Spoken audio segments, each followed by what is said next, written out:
I believe that it's all about aspiration. And you've heard these two stories now.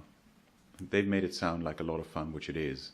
What they haven't spoken about is the huge, huge amount of hard work that goes into this. It's not easy. It is never easy. The hours that you have to put in, the struggles, the obstacles, the word that you get all the time, more than any other word. No. Will you finance me? No. Would you like to buy this extra smooth, delicious beer? No. And your job as an entrepreneur is always where a bureaucrat or a big company wala will take the no as a no. We never take no as a no. You find a way of making that no a yes. And having a goal, having this mission, and if you see that, that was my mission when I started Cobra Beer 24 years ago. And in there is finest ever Indian beer and making it a global beer brand. There's the word global right in there. That's what I wanted to do right from the beginning. And I had to start in Bangalore, shipping it out from Bangalore. And of course, the brewery in Bangalore laughed at me. You know, here you are, 27 years old, no money, no experience in the beer business, and you think you can succeed in the UK? And Kingfisher have already been there for 8 years, and Carlsberg's in every single Indian restaurant. You're going to fail. Doesn't matter, it's your brand. So if it fails, it's your brand. That's the best decision I made, by the way, was actually having Cobra as our own brand, because it's our most valuable asset.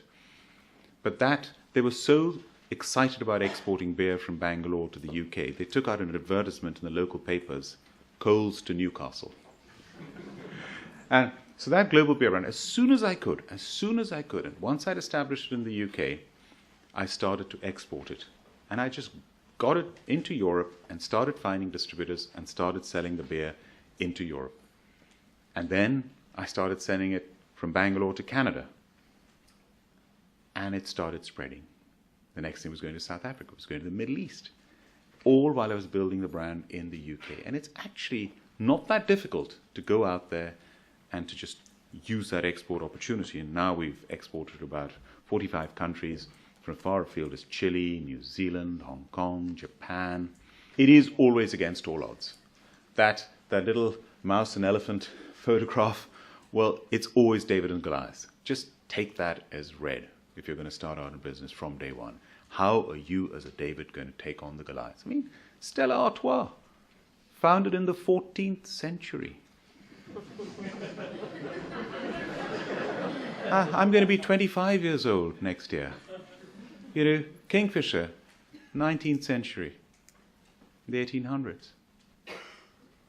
I was today in the Carlsberg offices.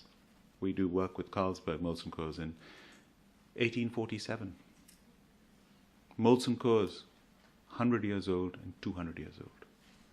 You compete against giants, always. The credibility gap. You start off, you've got zero credibility. Every one of us, when we started, nobody knew us, nobody knew our brands, nobody knew our products. How do people finance you, supply you, buy from you when you've got zero credibility? And they do that if you have faith and passion and belief in your product, in yourself, in your brand, and people have the faith to trust you to give you a chance. And when that first container of beer was leaving from Bangalore and the ad was taken out of Coles to Newcastle, I didn't have the money to pay the owner of the brewery for the beer. He lent me the money to pay him for the beer. That's how powerful it can be.